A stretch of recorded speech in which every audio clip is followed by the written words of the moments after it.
Narrative Adda, where stories speak and silence listens. Delhi और गुड़गांव, जहां ऊंची ऊंची इमारतें और बड़ी बड़ी कंपनियों के दफ्तर थे, इन्हीं चमकते शहरों के बीच थी एक नामी लॉ फर्म, रेहान लीगल्स।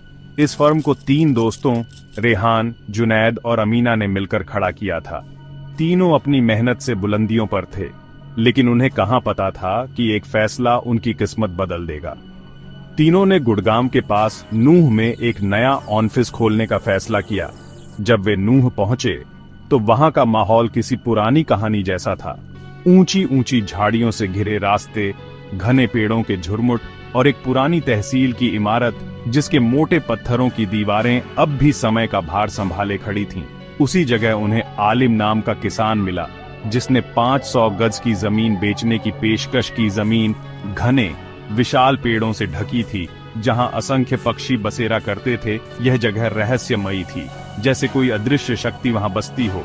नया ऑफिस बनकर तैयार हो गया, लेकिन जिस रात पहली बार रेहान वहां रुका, कुछ अजीब घटित हुआ।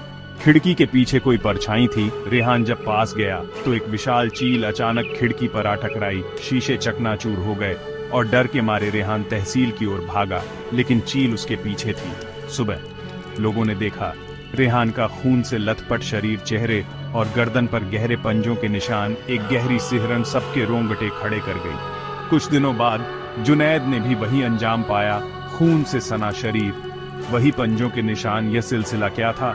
कौन था जो उनके पीछे था? अब सिर्फ अमीना बची थी। उसने इस रहस्य से पर्दा उठाने का निश्चय किया। जब आलिम से सख्ती से पूछताछ की, तब जाकर एक खौफनाक सच सामने आया। कई साल पहले आलिम के दादा तांत्रिक अनुष्ठानों के लिए चील और अन्य पक्षियों की बलि चढ़ाया करते थे, लेकिन एक दिन उन्हीं के पाले हुए चीलों ने उन पर हमला कर दिया और उनकी मौत हो गई। उनकी कब्र इन्हीं पेड़ों के पास थी। शायद उनकी आत्मा आज भी उन पेड़ों में भटक रही थी और अपना बदला ले रही थी। अब नूह का वह ऑफिस एक सुनसान खंडहर बन चुका है। वहां अब कोई नहीं जाता। हमने एक जगह खरीदी